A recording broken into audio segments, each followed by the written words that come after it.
It is the world's fastest growing faith. 1 of every 4 people on earth find spiritual peace in the words of the Quran. Nearly 1,400 years ago, the angel Gabriel came to Muhammad with revelations that he was to deliver to all of mankind. He spent the rest of his life communicating God's message and setting an example for how each human being should live. Today, many Americans associate Islam with images of violence and hatred. But such scenes are the work of a few suicidal fanatics. Their actions directly contradict the teachings of Muhammad and cloud the memory of a man who long ago brought a new message of hope and serenity. It is not possible to conclude that the Prophet is a man of hate. The Prophet of Islam is without doubt the most misunderstood major aspect of the Islamic religion.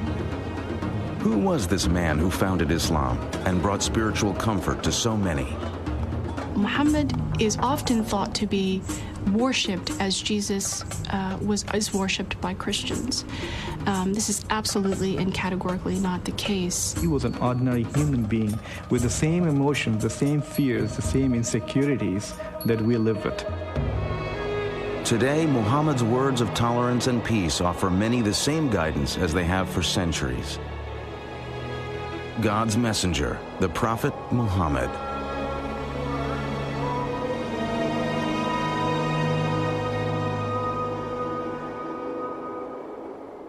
Out of respect for the beliefs and practices of Muslims, no image of the Prophet Muhammad or his immediate family will be shown in this biography.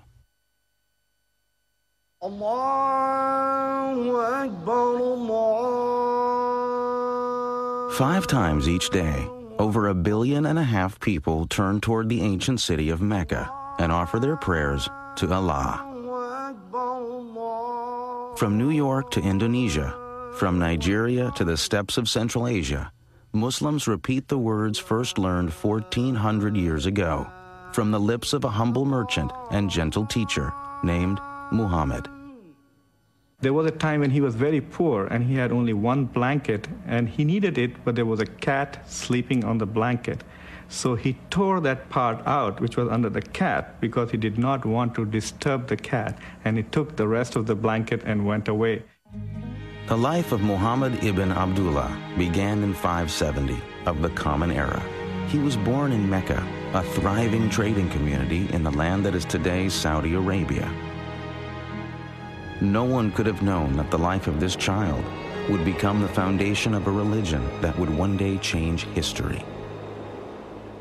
At the time of Muhammad's birth, Arabia was a harsh, barren land, broken only by the occasional oasis.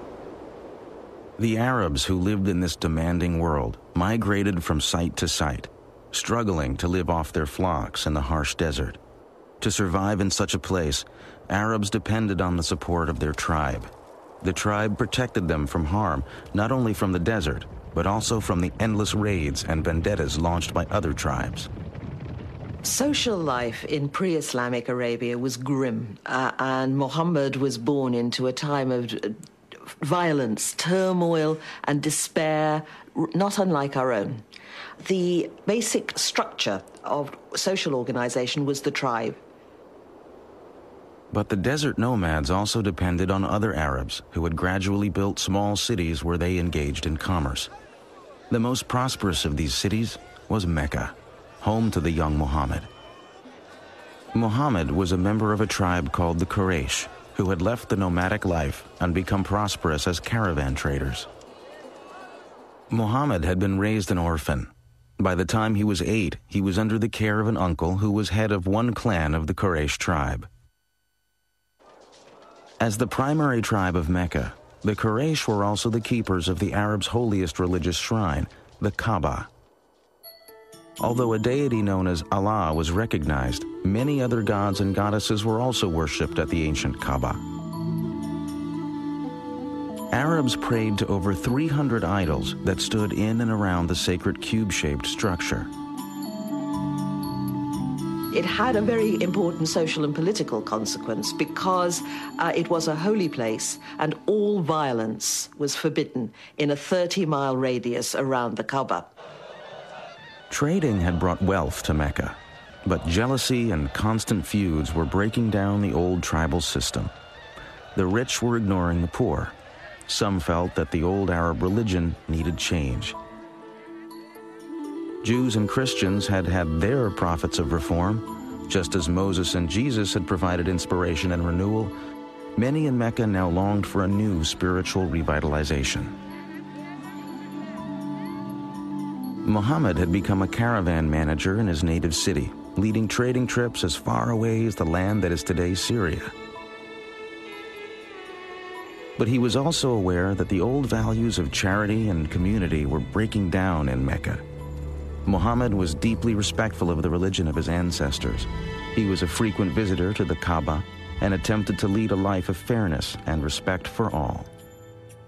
We don't have lots and lots of information about the Prophet Muhammad before he was called to be a prophet, but that information which the tradition has passed down indicates somebody who was, on the one hand, very good at what he did, a caravan manager.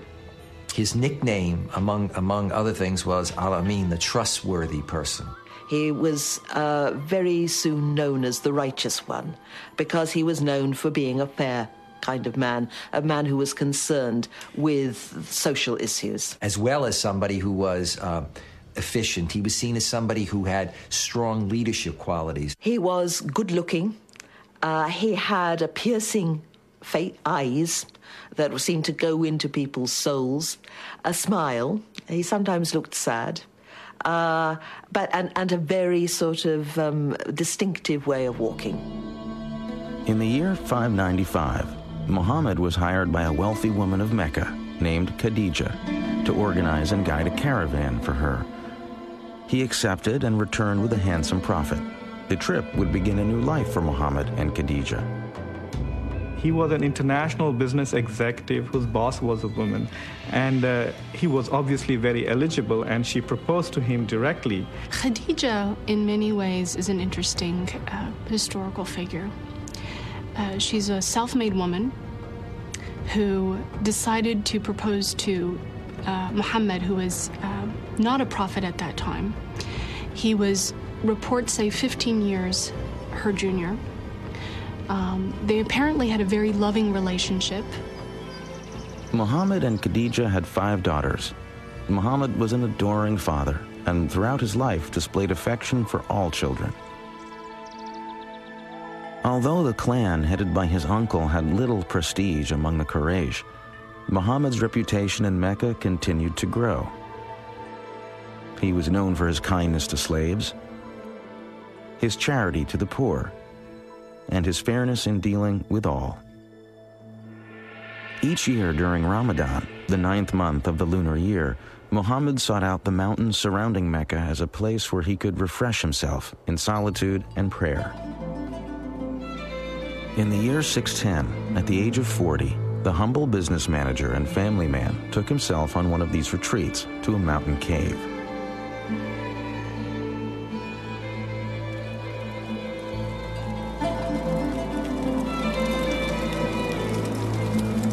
Day and night, Muhammad remained in the cave to fast and pray.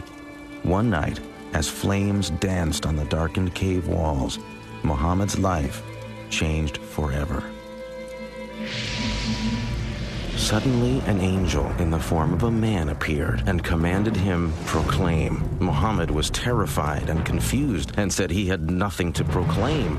The angel clasped Muhammad in a suffocating embrace. Harder and harder he was squeezed until it seemed the last breath of life would be wrung from his body.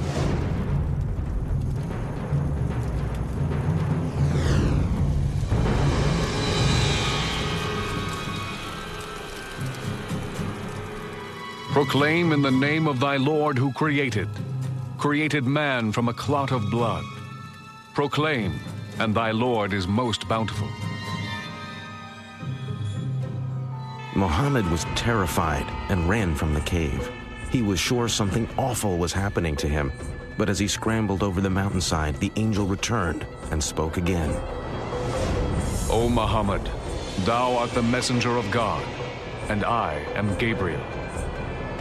He was terrified. I think any of us would be if we suddenly started receiving